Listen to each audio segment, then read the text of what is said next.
अस्सलामुअलैकुम, this is Mohit Pirzada near Washington. आज मेरे यहाँ अमेरिका में ईस्ट कोस्ट में तो अभी 18 जुलाई 2025 का दिन जुमे का दिन चल रहा है, लेकिन हिंदुस्तान पाकिस्तान बरसगीर में मशरक़ वस्ती में नॉर्थ अफ्रीका में अब आधी रात से आगे का वक्त है। इस स्टेज के ऊपर मेरे पास बहुत सी इंटरेस्टिंग और अहम डेवलपमेंट्स हैं जिनका ताल्लुक हिंदुस्तान पाकिस्तान से भी है, मशरक़ वस्ती इसराइल मुल्क शाम से भी है, अमेरिका के इस खत्ते के हवाले से इस वक्त पावर डायनामिक्स सोच क्या है उससे भी है, हिंदुस्तानी एयरलाइन के पायलट नॉट पॉयलट, मैं पूरी कोशिश करूंगा कि बचपन की मेरी ख़राब आदत हो गई भी है कि पायलट को मैं पॉयलट कर देता हूं, वो मैं ना करूं, लेकिन इंक्रीजिंगली ऐसा लगता है कि सुमीत सबरवाल के बारे में ये ख़बरें प्लांट की जा रही हैं कि हिंदुस्तानी सीनियर पायलट जो है उसने सुसाइड की अहमदाबाद के ऊपर जब उसने फ्यूल स्विच जो है उसे बंद कर दिया। ये तमाम डेवलपमेंट्स की तफसीलात की तरफ मैं चलता हूँ, लेकिन सबसे पहले मैं आपको ये भी बताना चाहता हूँ कि 19 तारीख को अगर आप में से जो लोग वाशिंगटन डीसी के शेवी चेस के करीब हैं, मैं आपको पूरा प्लान जो है वो स्क्रीन के ऊपर दिखा सकता हूँ। तो हिंदुस्तान के एक इंटेलेक्चुअल जो कभी right of the centre Hindustan की पॉलिटिक्स और बीजेपी आरएसएस के बड़े करीब भी रहे हैं, लेकिन अब उनके खास से बड़े वो क्रिटिक हैं, सुधेंद्रा कुलकर्णी। सुधेंद्रा कुलकर्णी वही शख्सियत हैं जिन्होंने 2006 या 7 के अंदर ऑब्जर्वर रिसर्च फाउंडेशन जो एक थिंक टैंक है, वहाँ पाकिस्तान के foreign minister ex foreign minister Kasuri साहब को बुलाया था उनकी किताब की इफ्तिताह और इनाग्रेशन में, और आरएसएस के गुंडों ने उनका मुंह काला कर दिया था।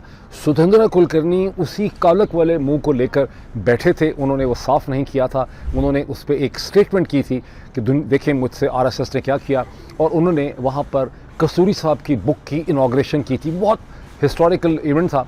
Sudheendra Kulkarni is here in DC, और कल मैं डॉक्टर हुसैन नदीम और सुधेंद्रा कुलकर्णी के दरमियान एक डायलॉग को मॉडरेट कर रहा हूँ दोपहर के 1 से 3 बजे के दरमियान शेवी चेज़ में।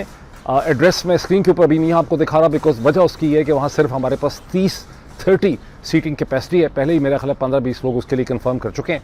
आप में से जो लोग शेवी चेज़ में हैं, डीसी में हैं, मैरीलैंड के एज के ऊपर हैं या वर्जीनिया में हैं, जिनके लिए मुमकिन है, आप मेरी स्क्रीन पे मैं आपको अपनी ईमेल दे रहा हूँ, मुझे ईमेल करें जिसमें अपना नाम लिखें, अपना अमेरिकन फ़ोन नंबर लिखें, अपनी ईमेल लिखें, और अपना कोई एफिलिएशन अगर आपकी है यूनिवर्सिटी के साथ, कॉलेज के साथ, किसी ऑफिस या किसी भी ऑर्गेनाइजेशन के साथ, वो लिखें, और मैं आपको उसमें कंफर्म करूँगा depending upon the seat availability. जैसे मैंने कहा कि सीट अवेलेबिलिटी थोड़ी है, ये एक सीरियस डिस्कशन होगी, और हमारी कोशिश ये थी कि इसमें इररेलेवेंट लोग जिनका इंटरेस्ट ना हो उन्हें ना बुलाया जाए, उन्हीं लोगों को बुलाया जाए जो इस मौजू में इंटरेस्ट रखते हैं। कोशिश ये भी है कि चूँकि हमारा तो बहुत ज़्यादा ताल्लुक जान पहचान है ही नहीं यहाँ पे हिंदुस्तानी कम्युनिटी के साथ, अगर कोई इंडियन ओरिजिन लोग यहाँ पर हैं, इंडियन अमेरिकन हैं जो शेवी चेज़ में हैं, डीसी के करीब हैं, मैरीलैंड में है, वर्जीनिया में, वो अगर ज्वाइन करना चाहें दे आर मोस्ट वेलकम। तो मैं स्क्रीन के ऊपर आपको इसका सारा दिखा रहा हूँ, और इसका एड्रेस मैं आपसे शेयर करूँगा। ये पब्लिक लाइब्रेरी में है, इसका एड्रेस मैं आपसे शेयर करूँगा जब आप मुझे अपनी ईमेल भेजेंगे अगर आप इंटरेस्टेड पार्टी में हैं। अब let's move to the one of the most interesting development जिसका मैं 2 दिन पहले मैंने वीलॉग में जिक्र किया था कि कैसे इसराइल के प्राइम मिनिस्टर नेतन्याहू के ऑर्डर के ऊपर मुल्क शाम की मिलिट्री हेडक्वार्टर्स जो हमारे GHQ की तरह हैं, उनकी मिनिस्ट्री ऑफ डिफेंस के ऊपर ताबड़तोड़ फ़ज़ाई हमले किए गए, बाकायदा उसको लाइव ब्रॉडकास्ट उसका हुआ, और उसके बाद से इसराइल के, और बहुत खप उसकी पड़ी, उस पर बहुत सी बहस भी है अब, और अमेरिका को ये बात बिल्कुल जो है वो पसंद नहीं आई, जो मैं अभी आपको मज़ीद एक्सप्लेन करने वाला हूँ। अब इसराइल के प्राइम मिनिस्टर नेतन्याहू ने एक दिन पहले एक खड़े होकर एक जगह पर उन्होंने अब्रानी ज़ुबान में, हिब्रियो में उन्होंने एक एक्सप्लेनेशन दी। वो वीडियो मैं छोटी सी आपको साथ साथ स्क्रीन के ऊपर दिखा रहा हूँ, क्योंकि उसके ऊपर इंग्लिश की सब टाइटलिंग हुई है, आप उसे पढ़ सकते हैं, जिसमें उन्होंने कहा कि मैं बताना चाहता हूँ कि हमने शाम में जो हम कर रहे हैं हमने क्यों किया है। और उसमें उन्होंने कहा कि मवाफ़िक तारीफ़ जो हैं, शेख मवाफ़िक तारीफ़ जो कि दुरूस के इसराइल के अंदर लीडर हैं, उन्होंने मुझे मैसेज भेजा और मुझसे रिक्वेस्ट की कि जब इस यहूदियों के ऊपर होलोकास्ट हो रहा था तो कोई रियासत ऐसी नहीं थी जो आपको बचाने के लिए आई। आज हमारा दुरूस का होलोकास्ट हो रहा है, हमें कत्ल किया जा रहा है सीरिया के अंदर, हमारे लिए एग्जिस्टेंशियल थ्रेट है, और हम रिक्वेस्ट करते हैं इसराइल से कि हमारी ज़िंदगियों को बचाया जाए। और इसलिए हम अब एक डीमिलिटराइज जोन हमने कायम कर दिया है between the Israeli border and दमिश्कस, यानी साउथ वेस्टर्न सीरिया में और इसराइल के दरमियान हमने डीमिलिटराइज जोन कायम कर दिया है। और चूँकि हमने पहले भी बता दिया था शाम की हुकूमत को, जो अहमद अल अशर की हुकूमत है, और उन्होंने इसको वायोलेशन की, तो इसलिए हमने उनकी ये ठुकाई की है, और हम इस तरह से करते रहेंगे और हम जोन को मेनटेन करेंगे। अब ये वो एक्सप्लेनेशन है जिसे अमरीकी एनालिस्ट, अमरीकी कांग्रेसमैन, अमरीकी हुकूमत बिल्कुल भी बाय नहीं करती, ना इसको और वेस्टर्न एनालिस्ट बाय करते हैं। मुसलमान तो किसी खाते में नहीं है, ना 3 में ना 13 में, हमारी तो ओपिनियन एनालिसिस मैटर ही नहीं करता इन मामलात में। लेकिन उनको लगता यह है कि इसराइल ने एक प्लान बना लिया है कि सीरिया की हुकूमत को मुस्तकिल तौर पर एक गैर यकीनी सूरत हाल में रखा जाए, अनसर्टन रखा जाए, कमज़ोर रखा जाए, स्प्लिट रखा जाए और एक मजबूत सेंट्रल गवर्नमेंट जो है वो मुल्क के शाम के अंदर कायम ना होने दी जाए।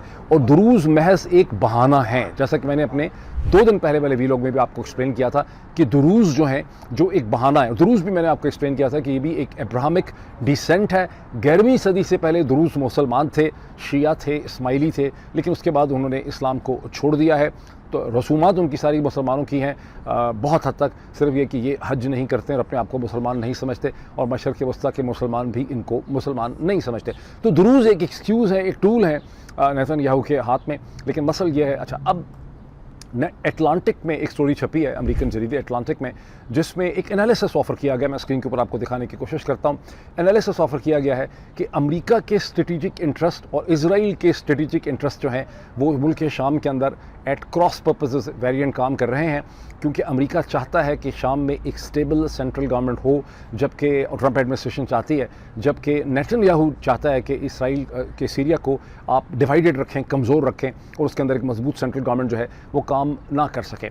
जो विल्सन, जिनके नाम से आप वाकिफ़ हैं, जिन्होंने पाकिस्तान के हवाले से पाकिस्तान डेमोक्रेसी एक्ट जो है उसका उन्होंने ड्राफ्ट रखा हुआ है कांग्रेस के सामने, जो विल्सन ने बड़ी शदीद तनकीद की है। वो उन्होंने कहा है कि मैं इसराइल कॉकस का भी मेंबर हूँ, लेकिन नेतन्याहू जो कुछ शाम में कर रहा है ये मुकम्मल इसराइल के लिए सुसाइड है, जो आप इंस्टेबिलिटी पैदा कर रहे हैं, and this is insulting to president Donald Trump. जबकि इससे सिर्फ चंद दिन पहले प्रेसिडेंट डोनाल्ड ट्रंप ने अहमद अल-शारा की जो हुकूमत है उसके ऊपर से उन्होंने अपनी सारी की सारी जो सैंक्शंस थी वो हटाई हैं, और अमेरिका एक स्टेबल गवर्नमेंट चाहता है, उसको एम्पावर करना चाहता है। अब मैंने देखा कि बाज़ लोग ये कमेंट कर रहे हैं, चूँकि हमारे यहाँ एक बहुत बड़ा प्रॉब्लम है पाकिस्तानी मुसलमानों के अंदर, कि सारे मुसलमानों में ख़ास करके हमारे जो मैं तो पाकिस्तानियों को ही पता है कि हम हर चीज़ को अपने मजहबी लेंस के साथ देखते हैं, और हमने सीरिया के अंदर, शाम के अंदर जो सारी एक तब्दीली आई है उसको हमने इसी तरह से देखा है कि जिहादी सुन्नी थे, उन पर बड़ा जुल्म हो रहा था, और ये एक इंटरनल स्ट्रगल थी। और चूँकि international relations is far more confusing than studying medicine, engineering and IT, because वहाँ पे कोई फ्रॉड नहीं होता। ये सारा का सारा सब्जेक्ट ही फ्रॉड के ऊपर मबनी है। इसमें आपको पूरी 20, 25, 30 साल का कष्ट करें, अखबारों से पढ़ के नहीं समझ आता। Let me make it very clear, Syria के अंदर जो कुछ हुआ है वो अमेरिका और ज़ायनिस्ट लॉबी ने मिल के किया है, और एक कमज़ोर हुकूमत वहाँ रखना, एक ऐसी कमज़ोर हुकूमत रखना और एक ऐसी प्लायंट हुकूमत रखना जो कि इनके इंटरेस्ट को सर्व कर सके, इसराइल बिल्कुल वही कर रहा है जो उनका एक्चुअल प्लान था।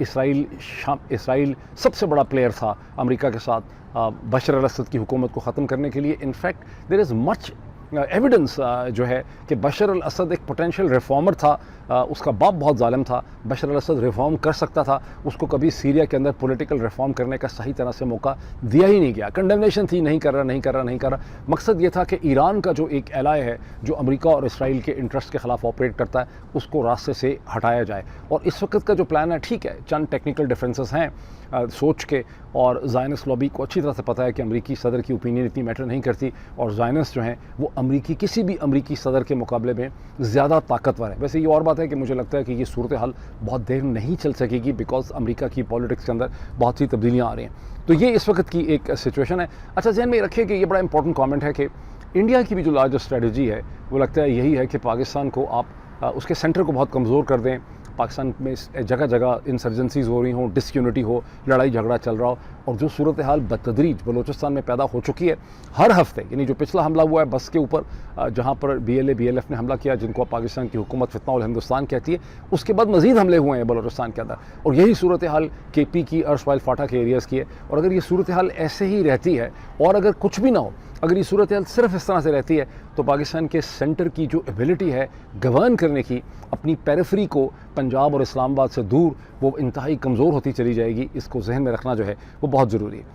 अब इसी के साथ हम एक और डेवलपमेंट देख लें कि पिछले 24 घंटों में, मेरे पिछला वीलॉग में मेरे नॉलेज में नहीं था, उस वक्त ये डेवलपमेंट हो चुकी हुई थी कि अमेरिका के secretary of state Marco Rubio ने, अमेरिका की हुकूमत ने जो रेजिस्टेंस फ्रंट है TRF, कश्मीर में, जिसके ऊपर इल्ज़ाम है कि उसने पहलगाम की दहशतगर्दी और मैसेकर वहाँ पे किया, जहाँ 26 लोगों को मारा गया, जाँ भाग किया गया, कत्ल कर दिया गया उनको, और जिसने पहले इसको क्लेम किया था और बाद में उसने इसको कहा कि हमने इसको नहीं किया, जिसको अमेरिकन और इंडियन एनालिस्ट जो हैं वो नहीं मानते, उसे अमेरिका ने एक फॉरेन टेररिस्ट ऑर्गेनाइजेशन अपने कानून के हिसाब से डिक्लेयर कर दिया, यानी FTO डिक्लेयर कर दिया है।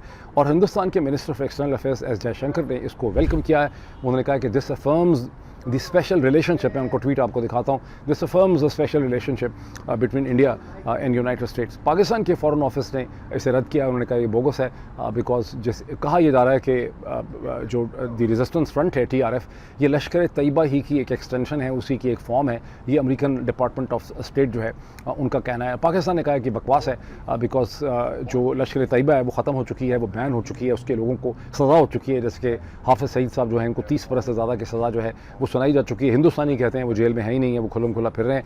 अच्छा, रियल टर्म्स में यहाँ पे क्या हुआ है, ये कोई बहुत बड़ी चीज़ नहीं दी है अमेरिका ने हिंदुस्तान को। इसके बारे में आम कयास यही है कि ये सिर्फ एक स्वीटनर है। जो ट्रेड डील जिस वक्त अमेरिका करना चाह रहा है हिंदुस्तान में, उसमें चूँकि हिंदुस्तान से बहुत एक जालिम किस्म की ट्रेड डील एक्सट्रैक्ट करने की कोशिश की जा रही है, हिंदुस्तानी मार्केट को खोलने की कोशिश की जा रही है, ऑटोमोबाइल के लिए, ऑटो पार्ट्स के लिए, डिफेंस इक्विपमेंट के लिए, एग्रीकल्चर के लिए, तो ये एक स्वीटनर के तौर पर मोदी हुकूमत को दिया। इसका कोई बहुत बड़ा इफ़ेक्ट या इम्पैक्ट जो है वो खत्ते में नहीं पड़ेगा। और असल में ट्रंप को और उसके अलावा ये कि एक राह हमवार की जा रही है उस larger south Asia Indo Pakistani deal के लिए, जिसमें कि प्रेसिडेंट डोनाल्ड ट्रंप जो हैं बहुत सी वजूहात की वजह से इंटरेस्टेड हैं, और उनका एक लार्जर पिक्चर और लार्जर व्यू है। वो लार्जर व्यू क्या है, वो चाहते हैं कि वो हिंदुस्तान और पाकिस्तान के दरमियान में पीस मेकर बन जाएं। और वो पीस मेकर मतलब ये है कि वो पाकिस्तान को परसुएड कर सकें कि पाकिस्तान जो है वो डॉटेड लाइन के ऊपर, यानी लाइन ऑफ कंट्रोल जो है between Azad Kashmir and Indian occupied Kashmir, उस पर पाकिस्तान एक्सेप्ट कर ले, पाकिस्तान GB को और आज़ाद कश्मीर को अपने प्रॉपर टेरिटरी में, सूबों में शामिल कर ले, और हिंदुस्तान जो है वहाँ एब्जॉर्ब कर ले, जैसा कि एब्रोगेशन ऑफ आर्टिकल 370 के बाद हिंदुस्तान उस डायरेक्शन में चला भी गया है। और इसके लिए लगता ये है, जब वाशिंगटन के अंदर से अब सुन लेते हैं, कुछ पाकिस्तान के अंदर से जो खबरें हैं, जैसे एजाज सैयद ने चंद दिन पहले कहा था कि आसिफ अली जरदारी जो हैं वो प्रेसिडेंट से हट जाएंगे, हटा दिया जाएगा उनको, या उनको मजबूर कर दिया जाएगा और जनरल आसिम मुनीर प्रेसिडेंट बन जाएंगे। तो इसको देख के ऐसा लगता है, ख़ास करके वाशिंगटन के अंदर से जिस तरह की थिंकिंग है, कि आसिम मुनीर साहब को, जनरल आसिम मुनीर साहब को जो इतनी मोहब्बत से एम्ब्रेस किया जा रहा है, दर हकीकत ट्रंप इंतज़ामिया उन्हें अपनी जो स्ट्रेटिजिक रिक्वायरमेंट है उसमें कुर्बानी का बकरा जो है वो उन्हें बनाना चाहती है, और उनसे बहुत मुश्किल किस्म के फैसले करवाना चाहती है, जिसके लिए आसिम मुनीर साहब का प्रेसिडेंट बनना जो है वो ज़रूरी होगा। अब एजाज सैयद साहब ने जब ये क्लेम किया था, पाकिस्तानी जो सहाफ़ी हैं, जरदारी साहब जो हैं वो हटाए जाएंगे, आसिम मुनीर प्रेसिडेंट बन जाएंगे, तो उसके बाद हुकूमत की तरफ से उसके बहुत से डिनायल्स हुए, बहुत से लोग समझते हैं स्टोरी बिल्कुल बोगस होगी। लेकिन स्टोरी को अगर आप गौर से देखें और सारी सर्कमस्टेंसेस के साथ उसको सिंक करें, तो आपको समझ आता है कि इसके अंदर बहुत ज़्यादा लॉजिक है। और आज पिछले 24 घंटे में एक बड़ी इंटरेस्टिंग इस हवाले से डेवलपमेंट हुई है, जब मोहसिन नकवी साहब जो हैं उन्होंने कोई मेरा ख्याल 1 दर्जन से कम सहाफ़ियों के साथ एक प्राइवेट बैठक की, तो वहाँ पे मोहसिन नकवी साहब से सवाल पूछा गया कि भाई वो आसिफ अली जरदारी साहब की अपनी टर्म कंप्लीट करेंगे, तो उसमें उन्होंने कहा कि हाँ, अगर सेहत परमिट करेगी तो डेफिनेटली तौर पे प्रेसिडेंट आसिफ अली जरदारी अपनी मुद्दत को कंप्लीट करेंगे। और आपको पता है कि मोहसिन नकवी साहब पिंडी के ज़्यादा करीब हैं, जरदारी साहब के वो कम करीब हैं, या दोनों में स्प्लिट हैं। तो ये बड़ा इंपॉर्टेंट उन्होंने बात कह दी है कि अगर सेहत परमिट करेगी, अब सेहत वैसे भी आसिफ अली जरदारी साहब की ठीक भी नहीं है और किसी वक्त भी ज़्यादा ख़राब हो सकती है।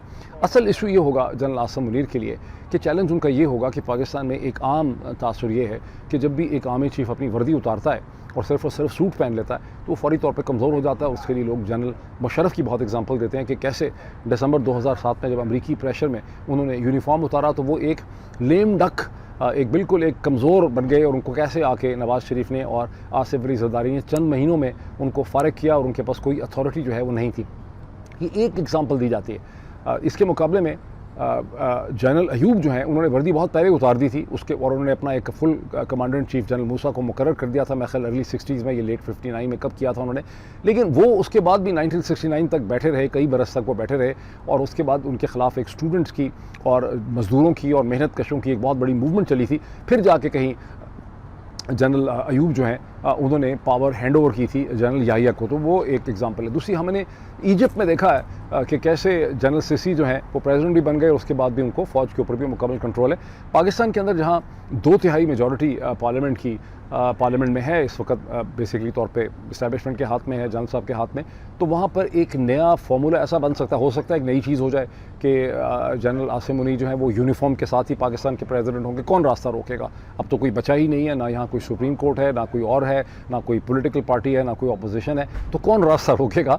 इसलिए ये चीज़ कि जनरल आसिम मुनीर जो है वो प्रेसिडेंट बन सकते हैं, इसको आप रूल आउट नहीं कर सकते। मैं ये नहीं कह रहा कि बन ही जाएंगे, ज़ाहिर है इसके रास्ते में बहुत सी रुकावटें हैं। सबसे बड़ी तो फियर उनका अपना होगा जनरल आसिम मुनीर का, और फिर ये कि उनसे क्या कुछ करवाना चाहते हैं अमेरिकन ट्रंप। 3 चीज़ें करवाना चाहते हैं। एक तो कश्मीर का मसला हल करवाना चाहते हैं ताकि डोनाल्ड ट्रंप ये कह सकें कि उन्होंने अमन करवा दिया है और पाकिस्तान एक्सेप्ट कर ले उसको। और उसमें वैसे भी मेरा ख्याल है कि सिर्फ एक फ़ौज की अपनी ही लॉबी है जो इसके रास्ते में रुकावट है। अदरवाइज़ पाकिस्तान में आपको बहुत ज़्यादा लोग इसमें शायद इंटरेस्टेड रहे नहीं है, ये उनके लिए कोई बहुत बड़ा इशू नहीं है। दूसरा इशू जो है वो अब्राहमिक एकॉर्ड का है, उसके लिए भी बहुत ज़्यादा प्रोग्रेस एक तरह से अब हो चुकी है, मेंटल प्रोग्रेस हो चुकी है। कहने में लोग कहते हैं कि फ़ॉरेन ऑफिस नहीं मानेगा, फ़लाँ नहीं मानेगा, लेकिन मेरा ख्याल है कि अगर ऐसे हालात शेप हो जाएँ मशरक़ वस्ती में तो अब्राहमिक एकॉर्ड को और सऊदी अरब को सपोर्ट करना पाकिस्तान के लिए कोई बहुत ज़्यादा मुश्किल नहीं होगा, स्पेशली अगर OIC से एक रेजोल्यूशन पास हो जाए और सऊदी अरब जो OIC को मोर और लेस बहुत इन्फ्लुएंस है ऑर्गेनाइजेशन इस्लामिक कंट्रीज़ में, तो पाकिस्तान उसका हिस्सा बन सकता है। जो सबसे मुश्किल चीज़ ट्रंप एडमिनिस्ट्रेशन और अमेरिकन एक्सपेक्ट करते हैं जनरल आसिम मुनीर से, और जनरल आसिम मुनीर के लिए उस पर डिलीवर करना बहुत मुश्किल होगा, वो करना भी शायद नहीं चाहेंगे, वो है चीन से पीछे हटना। चीन से पीछे हटने में यह है कि अभी हाल ही का जो 4 दिन की जंग है हिंदुस्तान पाकिस्तान की, उसमें जिस तरह से चीन पाकिस्तान के साथ खड़ा हुआ, सैटेलाइट कम्युनिकेशन, उसके वेपन सिस्टम, मिसाइल्स, उसके जहाज़, और जिस तरह से इस सारे कॉन्फ्लिक्ट से ये भी साबित हुआ कि चाइनीज़ टेक्नोलॉजी अब तकरीबन अमेरिकन टेक्नोलॉजी को या वेस्टर्न टेक्नोलॉजी को राइवल करती है, उसके साथ कम्पीट करती है। तो जनरल आसिम मुनीर पहले तो खुद नहीं चाहेंगे, और फिर अगर वो चाहेंगे भी, अगर सपोज अपनी खातर वो चाहें, तो मेरा ख्याल है कि उनके आगे पीछे जो मिलिट्री की थिंकिंग है वो इस स्टेज के ऊपर चीन से पीछे नहीं हटना चाहेगी। ये एक बहुत मुश्किल उनके लिए जो है वो सिचुएशन जो है वो हो सकती है। अब थोड़ा सा मैं इसी के हवाले से देख लूँ, चूँकि अब्राहमिक एकॉर्ड का मैंने जिक्र किया।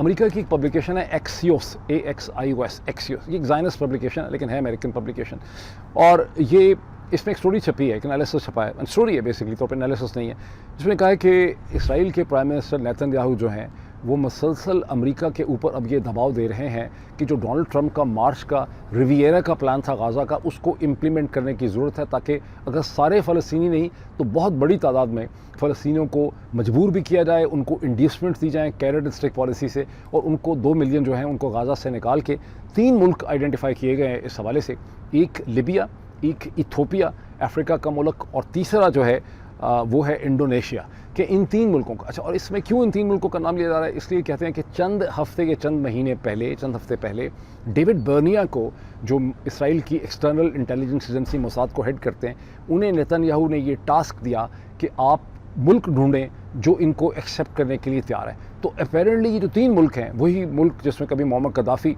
उसके रूह रवां थे, वही लीबिया, वही और इंडोनेशिया और इथोपिया तैयार हैं। वो चाहते हैं कि अमेरिकन उनको कुछ दें। और अब जब नेतन्याहू एक हफ़्ता या 1.5 हफ़्ता पहले डोनाल्ड ट्रंप को मिले थे, तो उन्होंने उनसे रिक्वेस्ट ये की कि ये हम चाहते हैं कि हो। डोनाल्ड ट्रंप ने उस पर कोई नो नहीं की, और इसके लिए अमेरिका इनको कोई स्वीटनर्स ऑफ़र करे, कोई कंसेशंस दे, कोई मदद इनकी करे इन 3 मुल्कों को, तो ये लेने के लिए जो है वो तैयार हो जाते हैं। अच्छा, अब ट्रंप के रिविएरा प्लान के बारे में ये है कि जब उन्होंने प्लान बड़ा एंथुसियास्टिक इशू किया था, तो बाद में वो कूल डाउन कर गए। कूल डाउन इसलिए कर गए कि उनकी बहुत ज़्यादा रेजिस्टेंस उनको अरब ममालिक से आई।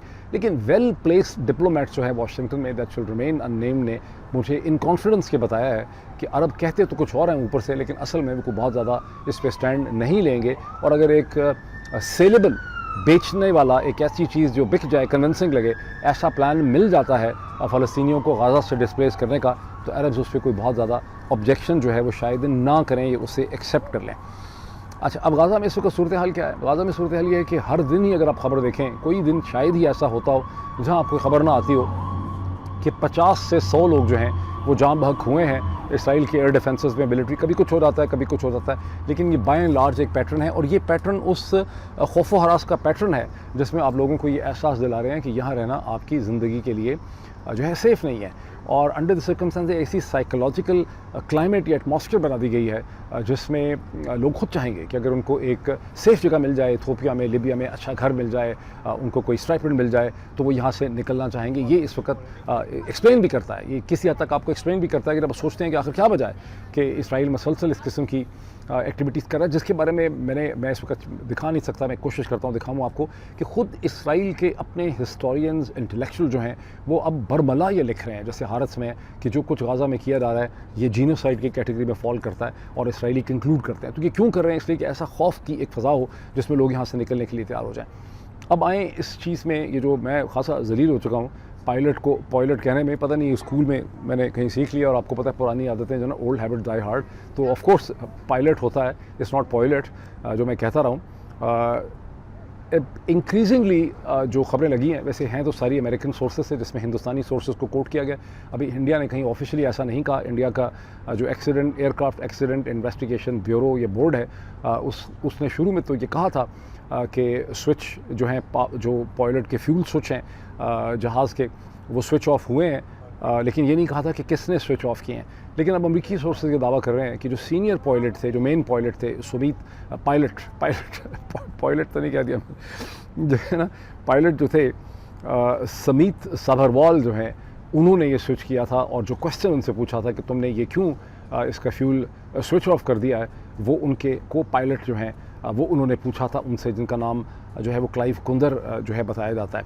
अब वैसे तो इंडिया के एयरक्राफ्ट एक्सीडेंट इन्वेस्टिगेशन ब्यूरो ने ये कहा है कि स्पेकुलेशन जो हो रही है मगरबी ज़राए में, ये मुनासिब नहीं है, जब तक इसकी पूरी रिपोर्ट नहीं आती है उसको 1 साल लगेगा। लेकिन इंक्रीजिंगली लोगों को लगता है कि जो सीनियर पायलट हैं वो डिप्रेस थे, और उन्होंने परेशान थे, डिप्रेस थे, अपनी माँ की डेथ के बाद से बहुत ज़्यादा वो डिप्रेशन का शिकार थे, और उन्होंने ये ख़ुदकशी की है, एक तरह से मैस सुसाइड किया। अब मैंने क्लेम किया था कि हिंदुस्तानी पाकिस्तानियों में इस किस्म का डिप्रेशन नहीं होता। उसके बाद बहुत से साइकियाट्रिस्ट ने, डॉक्टर्स ने अब मुझे लिखा कि नहीं डॉक्टर साहब आप गलत कह रहे हैं। मेरा अपना वैसे एनालिसिस था, क्योंकि मुझे डिप्रेशन तो बड़ा आया ज़िंदगी में, लेकिन कभी ऐसा डिप्रेशन नहीं आया जिसमें मैंने सोचा कि मैं अपने आप को मार लूँ। तो मेरा ये ख्याल था कि हमारा कल्चर इस किस्म का है, हमारी फैमिली, हमारी सपोर्ट इस किस्म की होती है कि ऐसा नहीं होता। लेकिन बहुत से साइकियाट्रिस्ट ने मुझे लिखा कि जनाब ऐसा बिल्कुल होता है, बिकॉज ये एक डिजीज़ पैटर्न है और इसमें ऐसा हो सकता है।